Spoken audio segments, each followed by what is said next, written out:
Tulad sa ibang sikta, bakit Katoliko ang kanilang binanatan? Dahil ang Katoliko, dalang-dala niya ang katotohanan.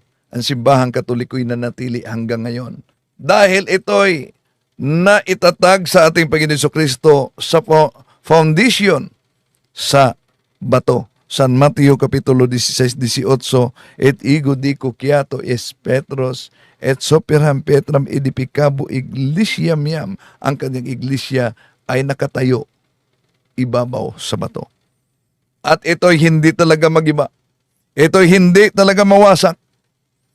Pwede na masaktan sa mga nangyaring pang-abuso sa mga nagkasalang miyembro nagkasalang mga ordained minister sa loob ng simbahang Katoliko. Pwede siyang masaktan. Pwede siyang mapahiya. Pero ang simbahang Katoliko ay mananatili. Bakit? Dahil merong divine promise ang ating Panginoon Jesucristo San Mateo 28:20, en omnibus dibus osque en siculat siculorum. Hindi talaga babagsak ang simbahang Katoliko.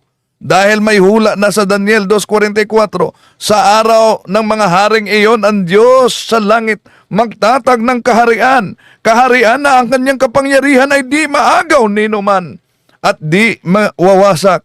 Ito'y gigiba ng mga kaharian. So ano bang kaharian na nagiba ng simbahang Katoliko sa kasaysayan?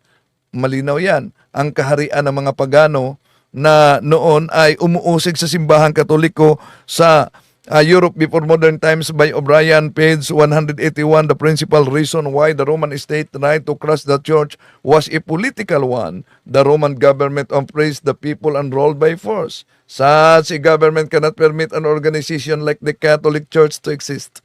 The Christians would not adore the state as supreme on all things, would not accept the emperor as God. Yun ang dahilan kung bakit inuusig noon pa.